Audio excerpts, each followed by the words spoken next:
Salam aleykum əziz dəyərli müsəlmanlar. Belə bir ayə qarşıma çıxdı və sizinlə də paylaşmaq istəyirəm ki, mənə və sonra da hər bir eşidənlərə faydalı olsun.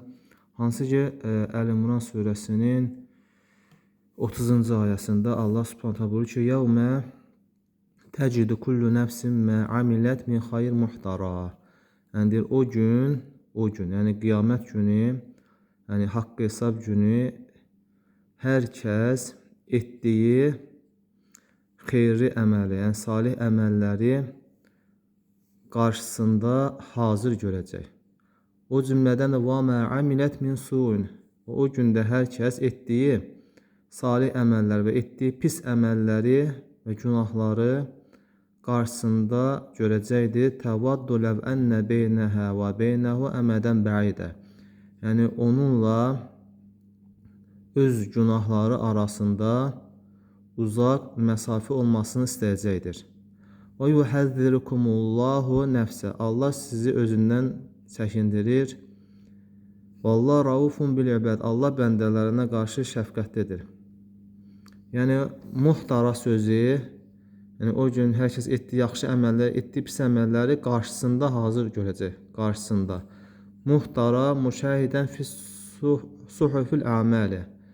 Yəni səhifə, əməllər səhifəsində, yəni qiyamət günündə, məhşər meydanında, yəni səhifələr açılacaq insanın önünün qarşısında, yəni şahid olacaqdır əməllərinə. Və orada günah işlədənlər özü ilə Allah arasında, yəni uzaq bir məsafə olmasını istəyəcəkdir. Özü ilə günahlar arasında uzaq bir məsafə olmasını istəyəcəkdir. Yəni əməl dəftərinə baxanda deyəcəkdir, kaş ki mən Allaha asi olmazdım, yəni günah etməzdim. Ona görə də qul daimi Allaha qarşı gəlməkdən, asilik etməkdən, Allahın hududlarını aşmaqdan çəkinməlidir. Və əgər günah iş görərsə, təbii ki, insan xətəkardır və Allahdan bağışlanma diləməlidir ki, onun əməl dəftəridəki olan günahlar yəni silinsin. Və ikinci fayda isə, əgər Allahın səni sevməyini istəyirsənsə, çünki hər bir müsəlmanın arzusudur. İstəyirsənsə, Peyğəmbərə tabi olasan. Yəni Peyğəmbərimizin getdiyi yolu ilə, yəni hansı ki Allahı hansı şəkildə ibadət edibsə, o cür şəkildə Allahı ibadət edəsən ki, Allah da səni sevsin.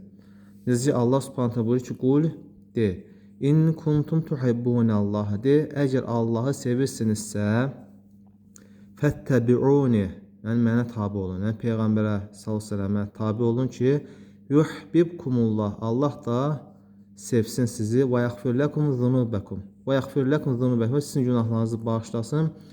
Vallahu gafurur rahim, Allah bağışlayandır, rəhimlidir. O cümlədən üçüncü fayda Allah Subhanahu da buyurur ki, bununla üstündə paylaşmaq istəyirəm. Qul əti'ullah və rasulə, de, itaat edin Allaha, Peyğəmbərə. Demədi tək Allaha itaat edin. Yəni demədi tək Quran oxuyub əməl edin. Xeyr, de Allaha və Peyğəmbərin sünnəsinə itaat edin.